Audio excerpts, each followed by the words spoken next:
Diet Ghulam Mustafa صاحب بہت شکریہ، جنہوں نے بات کی کہ پاکستان کے مسائل کو حل کرنے کے لیے صرف باتیں ہی نہیں عملی اقدامات کی ضرورت ہے۔ سیاست ایک سخت بری چیز نہیں ہے، لیکن اس کے بدقسمتی سے اس کے ساتھ کچھ ایسے لوگ ایسوسیٹ رہے ہیں کہ اس کا کلچرل کونوٹیشن جو ہے وہ اتنا نیگیٹو ہو گیا ہے کہ سیاست کا لفظ جیسے ہی آپ کے مائنڈ میں آتا ہے تو یو تھنک نیگیٹولی۔ تو گفتگو کو مزید آگے بڑھاتے ہوئے ہم دعوت دیں گے Israr Ayub, columnist, writer and conversion اور تاحال 9 کتابوں کے مصنف ہیں۔ ویلکم سر۔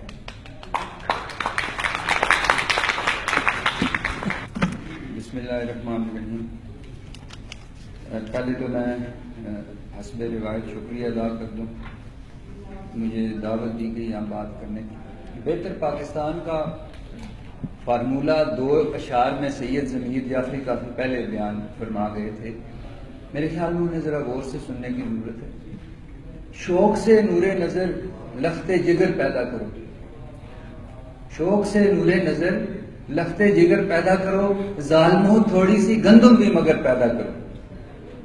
حضرت اقبال کا شاہین کب کا اڑ چکا، حضرت اقبال کا شاہین کب کا اڑ چکا، اب کوئی اپنا مقامی جانور پیدا کرو۔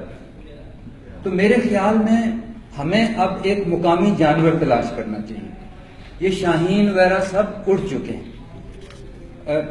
میرا تعارف کرایا گیا ایک صحافی، ایک مصنف۔ میں گزارش کرتا چلوں کہ میں ڈیزاسٹر مینجمنٹ کا ایک کنسلٹنٹ بھی ہوں اور کئی بین الاقوامی اداروں کے ساتھ اس حیثیت میں کام کیا۔ میں آپ کو پاکستان ایک ڈیزاسٹر مینیجر کی آنکھ سے دکھاتا ہوں، لیکن اس سے پہلے یہ گزارش کرتا چلوں کہ میری 3 بیٹیاں ہیں، جو سب سے بڑی ہے وہ 5th میں پڑھتی ہے اور دوسری اس سے چھوٹی ہیں۔ جب وہ میرے پاس نہیں ہوتی تو میں ان کے کپڑے اپنے پاس رکھ کے سوتا ہوں، کیونکہ اس میں سے مجھے ان کی خوشبو آتی ہے، اور جب وہ میرے پاس ہوتی ہیں تو وہ ایک کپڑے سے میری آنکھوں پہ کپڑا لپیٹ لیتی ہیں اور پھر باری باری میرے پاس سے گزرتی ہیں کہ ابا آپ کہتے ہیں آپ اپنی بیٹیوں کی خوشبو پہچانتے ہیں، تو گیس کریں کون سی والی بیٹی آپ کے پاس سے گزر رہی ہے خوشبو سونگ کے۔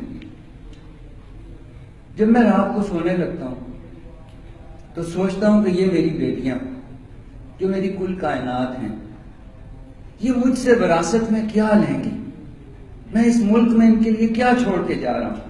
خدا کی قسم میری گردن شرم سے جھک جاتی۔ میں نے ان بچوں کے لیے، اپنے بچوں کے لیے ماں سوائے خطرات کے اس ملک میں کچھ نہیں چھوڑا۔ وہ خطرات خواہ قدرت کے پیدا کرتا ہے، خواہ انسانوں کے پیدا کرتا ہے، چاہے وہ زلزلہ ہے، چاہے وہ سیلاب ہے، چاہے وہ خشک سالی ہے، چاہے وہ کرپشن ہے، انسان کا پیدا کردہ خطرہ، چاہے وہ غربت ہے، چاہے وہ لا لیسنس ہے، چاہے وہ انتہا پسندی ہے، چاہے وہ ٹیررزم ہے۔ یہ تمام خطرات یا تو ڈیزاسٹرز میں تبدیل ہو چکے ہیں یا تبدیل ہو رہے ہیں، اور میرا پوائنٹ آف ویو ہمیشہ سے یہ رہا کہ ان سے نمٹنے کے لیے ان پر ڈیزاسٹر مینجمنٹ کی سائنس اپلائی کرنی چاہیے، بجائے اس کے کہ ہم جذبات سے کام لیں۔ ان سب کے سائنٹیفک حل ہے، اور وہ سائنٹیفک حل میں آپ کے سامنے پیش کرنے کی جسارت کروں گا۔ یہ تمام خطرات ڈیزاسٹرز میں اس لیے تبدیل ہوتے ہیں کہ ہماری کمزوریاں ہیں مختلف قسم کی، جو آج تک ڈیزاسٹر مینجمنٹ 5 پہلے پڑھائی جاتی تھی، ایک میں نے اس میں اضافہ کیا۔ میں آپ سے گزارش کروں، سب سے پہلی سوشل، یعنی ہماری کمزوری، جسے ڈیزاسٹر مینجمنٹ کی زبان میں ولنریبلٹی کہتے ہیں۔ ہم سوشلی ولنریبل ہیں، ہمارے اندر اتفاق نہیں ہے۔ ایک یہ وجہ ہے کہ ہر خطرہ ڈیزاسٹر بن جاتا ہے۔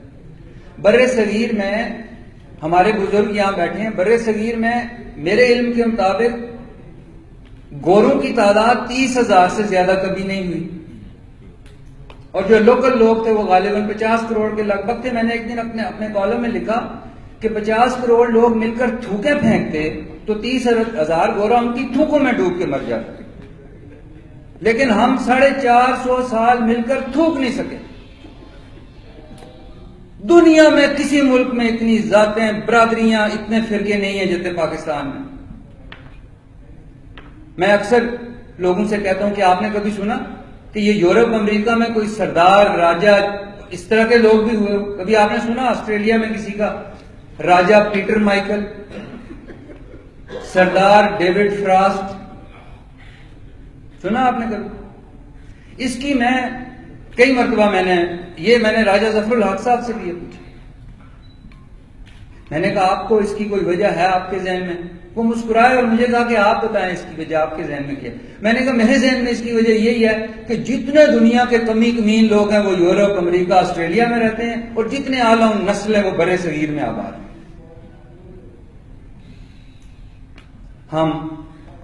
ہم بریلوی بن گئے، سنی بن گئے، شیعہ بن گئے، فلاں بن گئے، مسلمان نہیں بن سکے۔ ہم سندھی بن گئے، ہم بلوچی بن گئے، کشمیری بن گئے، فلاں بن گئے، پاکستانی نہیں بن سکے۔ کیوں؟ اس لیے کہ ان فرقوں اور ان سب کو ہماری سوشل ولنریبلٹی، گورا کیا کہتا تھا؟ ڈیوائڈ اینڈ رول، یعنی ان کو سوشلی ولنریبل کرو، ان کو تقسیم کر دو۔ ہم تقسیم ہو گئے، اور ہماری اسٹیٹ جو ہے وہ پیٹرنائز کر رہی ہے اس تقسیم کو۔ کوئی آپ کھانا اٹھا کے دیکھیں بھائی، اگر آپ کو اس سے کوئی فرق نہیں پڑتا کہ کون سنی ہے، کون شیعہ ہے، کون راجہ ہے، کون چودھری ہے، تو جتنی فارم آپ نے بنائے ہوئے ہیں اسکولوں میں داخلے سے لے کے ملازمتوں میں بھرتی تک، ان کے اندر یہ کھانے کیوں رکھے ہوئے ہیں آپ نے؟ کیوں الگ الگ اسلامیات اسکولوں میں پڑھاتے ہیں ہم؟ میرے خیال میں اس پر ہمیں توجہ دینے کی ضرورت ہے، اور ہم جو ہے جتنے بھی بڑی ایک پرانی مشہور اینشنٹ گریک سینگ ہے جسے انگریزی میں اس طرح ترجمہ کیا گیا، آپ سب لوگ جانتے ہیں، یونائٹڈ وی اسٹینڈ، ڈیوائڈ وی فال۔ قرآن کریم کہتا ہے، مانتے تو بہت ہیں ہم قرآن کو، لیکن اس پر عمل نہیں کرتے، کہ وی ordained for you the religion that we commanded unto Noah, that we inspired in you, O Muhammad, that we commanded unto Abraham, Moses, Jesus, saying that establish the religion and don't be divided there. Socially vulnerable نہ ہو۔ اگر socially vulnerable ہو جاؤ گے تو طرح طرح سے disasters تمہیں گھیر لیں گے۔ دوسری وجہ ہمارا ایٹیچیوڈ، پہلی یہ میں نے آپ کو بتائی سوشل، دوسرا ایٹیچیوڈ۔ ایٹیچیوڈ 3 چیزوں سے مل کے بنتا ہے، آپ کی فیلنگز، آپ کے خیالات اور آپ کا بیہیویئر۔ اب ایٹیچیوڈ ہمارا دیکھیے، ورلڈ سائیکیٹرک ایسوسی ایشن کہتی ہے، اور میں پہلے یہ بتا دوں کہ اس کا جس نے یہ اسٹڈی کی وہ اتفاق سے پاکستانی نژاد ہے اور مسلمان ہے، ورنہ اس میں بھی ہمیں یہودیوں اور عیسائیوں کی سازش نظر آئے گی۔ تو اس نے ایک اسٹڈی کی جس میں اس نے پاکستان کا نام رکھا سائیکولوجیکل پریشر کوکر۔ اس نے کہا کہ یہاں لوگ ایک نفسیاتی بیماری کا شکار ہیں جسے کہتے ہیں پوسٹ ٹرامیٹک سٹریس ڈس آرڈر، اور یہ اس لیے ہوتی ہے کہ جو اسٹیٹ ہے وہ اپنے سٹیزنز کے ساتھ مساوی سلوک نہیں کرتی۔ لوگوں کے اندر جو چاہے وہ اکنامکس ہو چاہے جسٹس ہو، اس کی جسٹ اینڈ اکویٹیبل ڈسٹریبیوشن نہیں ہوتی، اور اس کی وجہ سے اب اس بیماری کی وجہ سے ہمارا حال کیا ہے، ذرا اس پہ غور کیجیے۔ ہر چیز میں سازش عیسائیوں یہودیوں کی۔ بھائی یہ جو لاہور کے اسکول میں 5 سال کی بچی کو ایک پرنسپل نے ریپ کر دیا اس اسکول کے، اور اس کی ایف آئی آر نہیں درج ہو سکی، یہ یہودیوں کی سازش تھی یا عیسائیوں کی؟ یہ جو وہاں ماڈل ٹاؤن میں لوگوں کو مار دیا اور ایف آئی آر درج نہیں ہوئی، یہ اسرائیل تھا اس کے پیچھے؟ یہ جو مدرسوں میں ایک بچے کو ریپ کر کے تو مولانا صاحب نے زمین میں دفنا دیا، تمام ٹی وی چینلوں نے دکھایا، یہ کون سے ملک کی سازش تھی؟ ایٹیچیوڈ ہمارا ایٹیچیوڈ یہ ہے، کوئی اپنی غلطی تسلیم کرنے کو تیار نہیں۔ بھائی درست بیٹر پاکستان تو جب ہوگا کہ جب ہم یہ مانیں گے کہ اس میں کوئی خرابی ہے. اور اب ہم فوج کے ساتھ بیٹھتے ہیں تو ان کے خیال اکثر، میں یہ نہیں کہتا، میں غلط ہو سکتا ہوں، کہ جی ہم نے سب کچھ ٹھیک کیا، باقی سب نے غلط کیا. سیاستدانوں سے پوچھئے، وہ کہتے ہیں ہمارے علاوہ کوئی خیر خواہ اس ملک کا ہے ہی نہیں. صحافیوں سے پوچھئے، وہ کہتے ہیں ہم نے یہ ملک اٹھایا ہوا ہے ورنہ پتہ نہیں یہ ڈوب جاتا. سول سروس کے پاس جائیں، وہ کہتے ہیں ہمارے علاوہ کوئی صحیح ہے ہی نہیں. بھائی لیٹس ایڈمٹ کہ ہم سب نے مل کر اسے خراب کیا، اور ساتھ ہی یہ بھی مان لیں کہ ہم سب مل کر ہی اسے ٹھیک کر سکتے ہیں، کوئی ایک اسے نہیں ٹھیک کر سکتا. تیسری چیز انوائرمنٹل ولنریبلٹی. یہ ابھی بڑی خوبصورت بات یہاں پر ہوئی، جنرل مصطفیٰ صاحب نے کی. ہمارے یہاں انوائرمنٹ دیکھیے کیا، خواہ وہ قدرتی ہے خواہ وہ ہمارا پیدا کرتا ہے. پہلے میں ایک آپ کو بات بتا دوں کہ یہ پاکستان کا 80% رقبہ زلزلوں کی زد میں ہے، اور یہ جس شہر میں ہم بیٹھے ہیں یہ جیو ہیزرڈ انٹرنیشنل کے مطابق دنیا کا 5واں خطرناک ترین شہر ہے زلزلے کے اعتبار سے.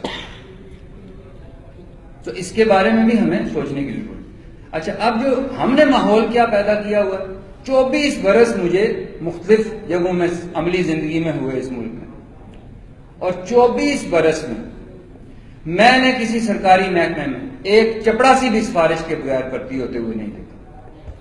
ایک چپڑاسی اگر کسی نے کیا ہے تو میں اس کو سلام پیش کرنے کے لیے اس کے پاس جانا چاہتا ہوں. ہماری کرپشن فرینڈلی انوائرمنٹ ہے یہاں پر. پہلے نائجیریا کی مثال دی جاتی تھی کہ اس میں سب سے زیادہ کرپشن فرینڈلی ہے. اس مرتبہ جو فیلڈ سٹیٹس کی لسٹ آئی ہے اس میں ہم نائجیریا سے بھی پیچھے چلے گئے. یہاں اگر آپ جھوٹ، نبی کریم کیا تھی ان کی سیرت، آپ صادق تھے، آپ امین تھے. آپ کے بدترین دشمن کہتے تھے کہ اس سے سچا کوئی نہیں. تو میں کیسے مان لوں کہ کوئی ہمارے نبی سے محبت کرتا ہے لیکن وہ سچ نہیں بولتا اور امانت داری نہیں کرتا، چاہے وہ جتنے سڑکوں پر ٹائر جلائے، چاہے جتنا برا بھلا کہ یہودیوں عیسائیوں کو. تو میرے خیال میں ہمیں ایک انوائرمنٹ جو ہے اسے درست کرنے کی ضرورت ہے. چوتھی چیز ہے ہماری ایجوکیشنل ولنریبلٹی، تعلیمی. یہ بھی جنرل مصطفیٰ صاحب نے بڑی اچھی باتیں کی، میں اس میں ایک اضافہ کر دوں کہ یہ جو تعلیم ہوتا ہے اس کا فلسفہ کیا ہوتا ہے. فلسفہ ہر مضمون کا بڑا لازمی ہوتا ہے، اسی لیے کہتے ہیں M Phil, master of philosophy of فلانا مضمون، P H D, doctor of philosophy of فلانا مضمون. ایجوکیشن کی فلاسفی کیا ہے؟ جیسے جنرل صاحب نے کہا، ایجوکیشن کی فلاسفی یہ ہے کہ اسٹیٹ اپنے اہداف مقرر کرتی ہے اور سٹیزنز کو اسکولوں میں تعلیم و تربیت دیتی ہے کہ کیسے ان اہداف کو حاصل کرنے میں وہ عملی زندگی میں وہ آگے بڑھ سکتے ہیں. میں دو آپ کو تہذیبوں کی طرف توجہ دلاؤں. گریک، دو کنٹمپریری یعنی ہم عصر تہذیبیں تھیں اسپارٹا اور ایتھنز کی. اسپارٹا میں وہ لوگ جنگ و جدل پر یقین رکھتے تھے، ان کے قومی اہداف میں جنگ و جدل تھا.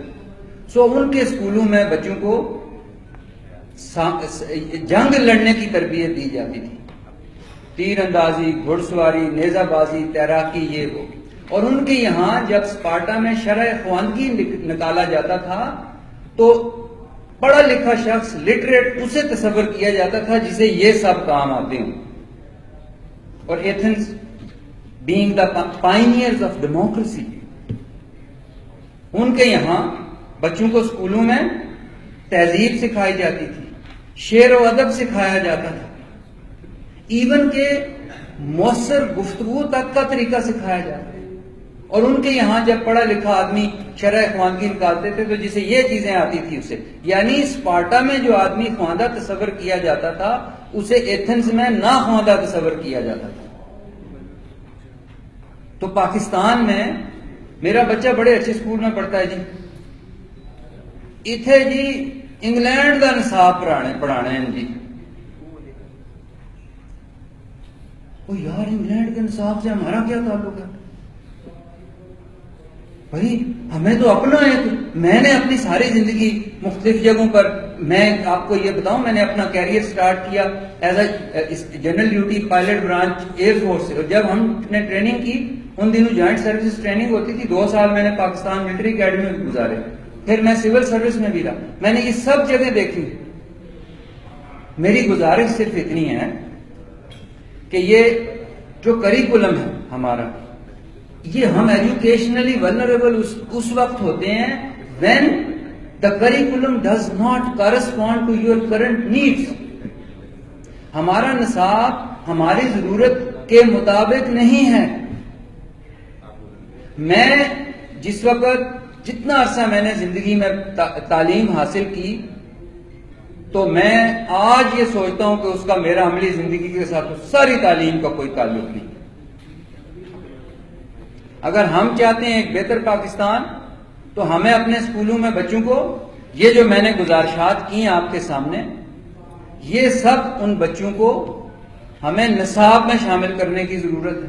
ہمیں نصاب یونینیمسلی سب سے پہلے، اور وہ جو چیزیں میں اسکول میں پڑھتا تھا، معذرت کے ساتھ جب جنرل ضیاء الحق صاحب کا مارشل لا لگا، پھر کالج میں کیڈٹ کالج رزمک کا پڑھا ہوا ہوں، میں نے اپنی آنکھوں سے یہ سب کچھ دیکھا ہے. یہ جو کہ جب یہاں آج کل جیسے چین کی چیزیں ویسے روس کی چیزیں ہوتی تھی باڑوں میں، ہمارے کریکولم کو تبدیل کیا گیا اس وقت. میں اس کا گواہ ہوں، میں خود اسکول میں پڑھتا تھا. اور انتہا پسندی کو کلچرلائز کیا گیا. جب آپ نصاب تبدیل کرتے ہیں تو 3-4 نسلوں کے بعد وہ نصاب آپ کی ثقافت کا روپ دھار لیتا ہے.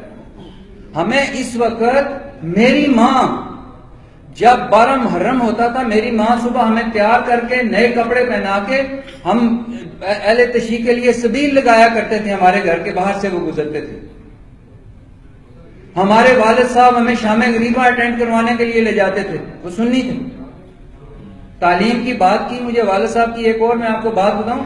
وہ ڈائریکٹر جنرل تھے محکمہ تعلیم کے، 17 سال اس عہدے پر فائز رہے. میں سرکاری اسکول میں پڑھتا تھا. خدا کی قسم مجھے یہ نہیں پتا تھا کہ یہ اسکول میرے والد کے ماتحت ہے. خدا کی قسم اٹھا کے کر. اور میری ٹیچر تھی جس کا بیٹا ہمارے ساتھ پڑھتا تھا. میں اسے حسرت سے دیکھتا تھا کہ کاش میری ماں بھی یہاں ٹیچر ہوتی. جب میں بڑا ہوا مجھے پتا چلا کہ یہ تو سارے اسکول میرے والد کے ماتحت تھے. اگر آپ تعلیمی اصلاحات کرنا چاہتے ہیں، ابھی ایک آرڈر نکالیں، ان سرکاری افسروں کو کہیں کہ سب کے بچے سرکاری اسکولوں میں پڑھیں گے. نہیں ٹھیک ہوتا، پھر دیکھیں کیسے ٹھیک ہوتے ہیں اسکول. ہندوستان کے ساتھ ہم ہتھیاروں اور ان میں بموں میں تو مقابلہ کر رہے ہیں. ہندوستان میں یہ قانون ہے، کوئی سرکاری ملازم اپنے بچوں کو سرکاری اسکول کے باہر نہیں پڑھا سکتا. تعلیم کی بات، 8 دنیا کی 10 بڑی جو بین الاقوامی کمپنی ہیں، میں اپنی بات ختم کر رہا ہوں. 10 دنیا کی جو بڑی بین الاقوامی کمپنی ہیں، نام لیں: Google, Microsoft, Nokia, Adobe, master card, Unilever, کوئی نام لیں، ان سب کے چیف ایگزیکٹو آفیسرز انڈین ہیں. ان میں سے کسی نے بھی انڈیا کے باہر تعلیم حاصل نہیں کی. اور یہ 10 لوگ ہر سال they are managing a business of $400 billion whereas the total Indian export is $200 billion. 10 آدمی اتنا دنیا میں کاروبار کر رہے ہیں. اور میں نے ایک امریکن اٹارنی کی کتاب پڑھی جس کا نام ہے، آپ لوگ بھی ضرور پڑھیے، امیگریشن انکارپوریٹڈ. اس کے اندر اس نے لکھا کہ جو 500 بڑی کمپنیاں ہیں امریکہ کی، ان میں امریکنز کے بعد سب سے زیادہ چیف ایگزیکٹو آفیسرز ہندوستانی ہیں. بھئی یہ کیوں وہاں بن رہے ہیں؟ اس کی وجہ وہ خود لکھتا ہے. 2 وجوہات: نمبر 1 ماڈرن تعلیم، نمبر 2 اچھی انگریزی. یہی بات علی گڑھ کی تحریک شروع کرتے ہوئے سر سید احمد خان نے بھی نہیں کہی تھی. یہی کہا تھا نا کہ آپ مسلمانوں انگریزی سیکھو، ماڈرن تعلیم حاصل کرو، ورنہ یہ ہندو تم سے آگے نکل، اسی وجہ سے آگے نکلا ہوگا. ہم ابھی تک، میں 9th کلاس میں پہنچا تو مجھے یہ پتا چلا کہ یہ جو روز علامہ اقبال کی میں دعا پڑھتا ہوں، یہ ہے لب پہ آتی ہے دعا بن کے، ورنہ ہم تو ہمیشہ پڑھتے رہے لب پہ آتی ہے دعا بن کے، لب پہ آتی ہے دعا بن کے. ٹھیک. تو میری جو گزارش ہے کہ یہ آخر میں ہمیں انگریزی پڑھاتے تھے کیڈٹ کالج میں ایک بڑے مشہور استاد جیفری ڈگلس لینگلینڈز، میجر لینگلینڈز، بڑے عظیم آدمی، ایچیسن کالج میں بہت عرصہ پڑھاتے رہے، پھر ہمارے کیڈٹ کالج چلے گئے. تو میں ختم کر رہا ہوں اپنی بات. ہمارے تبلیغی جماعت کے لوگ ہمیں کہتے تھے کہ آپ انہیں اسلام قبول کرنے کے لیے کہیں. میں نے اس پہ کالم بھی لکھا، انہیں اسلام اس سے فائدہ ہوگا، کوئی خاص تعداد میں لوگ آپ بغیر حساب کتاب کے جنت میں ساتھ لے جا سکیں. تو ہم نے اس فائدے کے توفیل انہیں تبلیغ شروع کر دی. لینگلینڈ پہلے ایک کان سے سنتے دوسرے سے نکال دیتے. ایک دن انہوں نے کہا okay let's discuss what if I embrace Islam. I still remember his words. ہم نے کہا sir you will go to paradise. اور تو کوئی جواب ہوتا نہیں ہمارے پاس کہ بھائی اگر میں لینگلینڈ نے کہا بھائی اگر میں اسلام قبول کر لوں تو کیا ہوگا. ہم نے کہا سر آپ جنت میں جائیں گے. تو انہوں نے کہا کہ اگر اسلام نہ قبول کرو، ہم نے کہا سر آپ جہنم میں جائیں گے. تو انہوں نے کہا کہ اس کا مطلب ہے کہ یہ Alexander Fleming, mother Teresa, Newton, they will all go to hell. یہ سب جہنمی ہیں. ہم نے کہا یس سر. انہوں نے کہا then I will prefer to go to hell. کہ میرے ٹیچر تھے، میں اپنا آنکھوں دیکھا کانوں سنا واقعہ سنا رہا ہوں. ابھی بھی زندہ ہے لینگلینڈ، 100 سال سے زیادہ ہو، ایچیسن کالج میں رہتے ہیں. اچھا تو کیوں میں جہنم میں جانا پسند کروں؟ انہوں نے کہا مجھے پورا یقین ہے. ذرا پلیز میری آخری بات ہے، اسے غور سے سنیں. انہوں نے کہا کہ میں اس لیے جانا چاہوں گا کہ مجھے یقین ہے کہ یہ سب جہنمی اپنے انٹلیکٹ، اپنی ریزننگ، اپنی دیانتداری، اپنی اچھائی، اپنی سچائی سے تھوڑے ہی عرصے میں جہنم کو جنت میں تبدیل کر رہے ہیں. اور آپ لوگ کچھ بعید نہیں کہ جنت کو جہنم بنا دیں. اور میرا بھائی، میری والدہ کینیڈا کی نیشنل ہے، میرا بھائی کینیڈا کا نیشنل ہے. میرا بھائی جب یہاں آیا تو اسے یہاں سردی لگ رہی تھی. -45 ڈگری سے آیا، -45 ڈگری سینٹی گریڈ پر سیاچن ہے، وہ وہاں نارمل زندگی ہے. میں نے یہ سوچا اور میں نے اپنے کالم میں لکھا کہ لینگلینڈ کی بات مجھے آج سمجھ آئی کہ اگر جغرافیے اور انوائرمنٹ کے حساب سے دیکھیں اگر قدرتی، تو کیا کینیڈا جہنم نہیں ہے نا؟ لیکن انہوں نے کیا اسے جنت میں تبدیل نہیں کر دیا. اگر ایسا نہ ہوتا ہم 5-5 سال لائن میں کھڑے نہ رہتے. باہر کوئی چلا جائے تو وہ اس سے کوئی یہ بھی جرت نہیں کرتا پوچھنے کی کہ آپ وہاں کیا کرتے ہیں. باہر ہونے ہیں جی، بس اسی سے روک پڑ جاتا. اور یہ پاکستان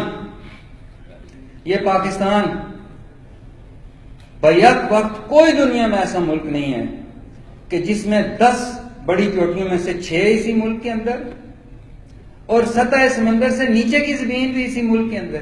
یعنی اراضی کی کوئی قسم نہیں ہے جو ہمارے پاس نہ ہو. اس پہ غور کریں. اور پانی کا دنیا میں کہیں قدرتی بہاؤ ایسا نہیں ہے جیسا یہاں ہے، لیکن ہمارے پاس بجلی نہیں ہے. ایٹم بم کی بات میں ضرور یہ گزارش کر دوں کہ یہ اگر کسی دن زلزلہ آ گیا یہاں، ٹھیک، ہم ایٹم بم کے بارے میں تو بہت باتیں کرتے ہیں، لیکن فیوکوشیما وہاں پر ایک ڈیزاسٹر ہوا، ارتھکویک آیا، تو جاپان جو لیڈرز ہیں ڈیزاسٹر مینجمنٹ میں وہ بھی اسے قابو نہیں کر سکے، انہیں کیپ کرنا پڑا. میں اس بات پر اپنی یہ ختم کرتا ہوں گفتگو کہ جب تک ہم پروفیشنل لوگوں کی خدمات حاصل نہیں کریں گے مختلف شعبوں میں. آج دنیا میں یہ انگوٹھا جو ہے اس کا بھی ایک کلاسیفائڈ اسپیشلسٹ ہے، لیکن ہمارا ملک وہ ہے جہاں جنرل ایڈمنسٹریشن بھی ابھی تک ایک کلاسیفائڈ سبجیکٹ ہے.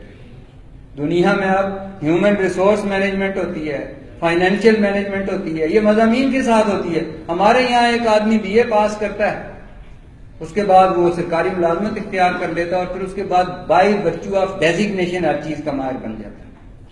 ریما، کیونکہ جو ریما ہیں وہ ان کو ہمارے یہاں بہت زیادہ لوگ جانتے ہیں. احمد ندیم قاسمی کو کوئی نہیں جانتا, سب سے تیز, سب سے پہلے میڈیا کی وجہ سے. لیکن یہ پتا ہے کہ عمر اکمل کی بیوی نے شادی میں جو لہنگا پہنا ہوا تھا وہ 5 لاکھ روپے کا تھا, یہ پتا ہے ہمیں. ریما کیونکہ اداکاری میں مشہور ہو گئی لہذا اب وہ دانشور بھی بن گئی ہے, کالم بھی لکھتی رہی ہیں اخبار میں. چلے, مطلب میری گزارش یہ ہے کہ ہمیں ان سب چیزوں پر بیٹھ کر یہ جتنی میں نے کمزوریاں پوائنٹ آؤٹ کی ہیں ان سب کے سائنٹیفک سولوشنز ہیں. مثلا ایک جو سوشل ولنریبلٹی ہے اس کو جب تک آپ جسٹس نہیں کریں گے, جیسے کسی نے اچھا چلو, تو اس کے بعد جو ہے اچھا, تو یہ میری گزارش جو ہے وہ میرے خیال میں جو میں نے ساری باتیں کی ہیں ان کا جواب آپ کو بڑی اچھی طرح سے اسی تقریب میں مل گیا ہے. میں اس کے ساتھ ہی آپ سب کا بڑا تہہ دل سے مشکور ہوں.